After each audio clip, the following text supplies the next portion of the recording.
పెద్దలు జిల్లా నలుమూలల నుంచి ఇచ్చేసినటువంటి కార్మిక సోదర సోదరీమణులు ఈ కార్యక్రమంలో పాల్గొంటున్నటువంటి పెద్దలు అందరికీ ముందుగా నమస్కారం. సిఐటియు జిల్లా కార్యాలయం ఈరోజు ప్రారంభించుకోవడం చాలా సంతోషం. 4 అంతస్తులు 5 సార్లు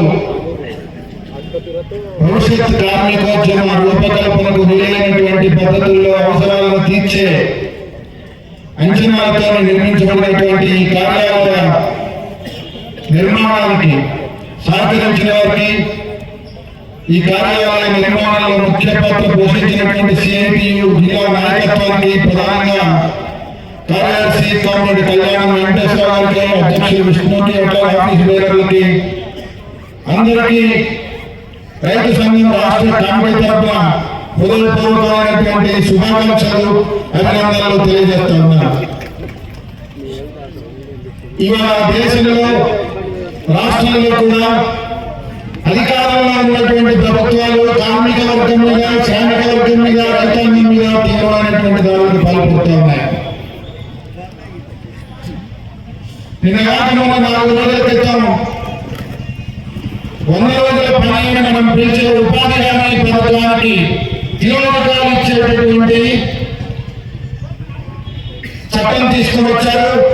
హక్కుగా ఉన్నటువంటి చట్టాన్ని రద్దు చేశారు. మహాత్మా గాంధీ జాతీయ గ్రామీణ ఉపాధి హామీ పథకం, అది చట్టం, అది హక్కు. నాకు పని ఇవ్వండి అని చెప్పేసి అడిగి పని తీసుకునేటటువంటి హక్కున్న చట్టాన్ని తీసేసి నరేంద్ర మోడీ కేంద్ర ప్రభుత్వ దయాదాక్షిణ్యాల మీద ఆధారపడి పని తీసుకోవడం, డబ్బులు ఇచ్చిన దాన్ని బట్టి పని ఇవ్వడం, నిర్ణయించే ప్రదేశాన్ని వాళ్ళ దృష్టిలో వాళ్ళే ఉంచుకోవడం, ఈ రకమైనటువంటి పద్ధతిలో ఆ చట్టానికి తూట్లు పుట్టడానికి విబిజి రామ్జీ అని చెప్పేసి మహాత్మా గాంధీ పేరు తొలగించి రాముడి పేరును తీసుకొచ్చి గాంధీకి రాముడికి పోటీ పెట్టి పేదలకు పని తీసేటటువంటి దుర్మార్గమైనటువంటి చర్యకు మోడీ ప్రభుత్వం పాల్పడింది.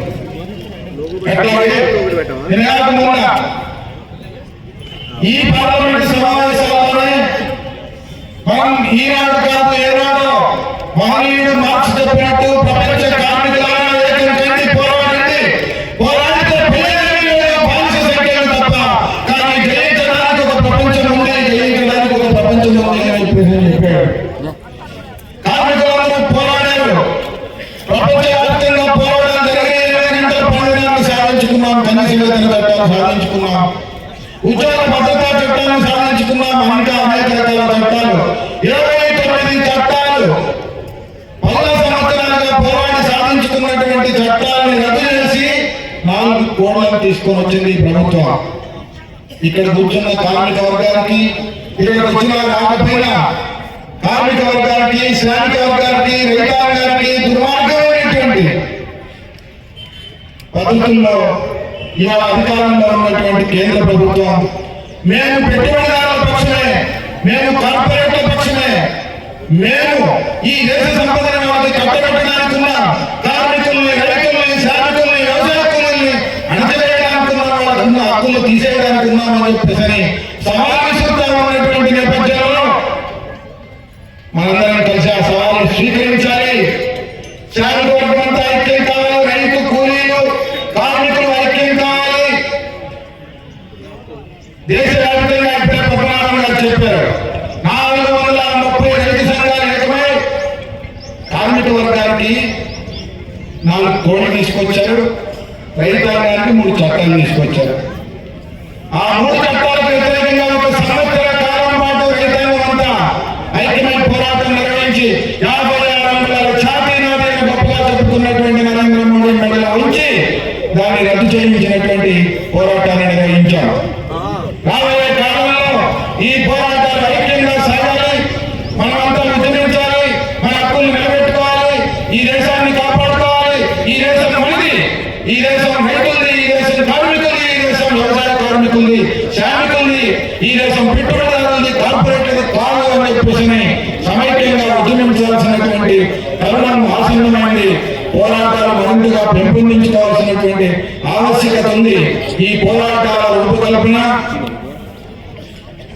ఈ శ్రామిక వర్గ ఐక్యత సాధించడానికి అవసరమైనటువంటి కృషి నిర్వహించే కార్యాలయంగా సిఐటియు జిల్లా కార్యాలయం ఉంటుంది. అది శ్రామిక భవనంగా ఉంటుంది, ముందుకు సాగుతుంది అని చెప్పేసి పెద్దలు చెప్పారు. ఆ రకమైనటువంటి పద్ధతుల్లో ఆ కార్యాలయాన్ని ఉపయోగించడానికి మీరందరూ కూడా ముందుకు రావాలని చెప్పేసి విజ్ఞప్తి చేస్తూ మరొకసారి యావత్ ఖమ్మం జిల్లా కార్మిక వర్గానికి హృదయపూర్వకమైన విప్లవాభినందనలు శుభాకాంక్షలు తెలియజేస్తూ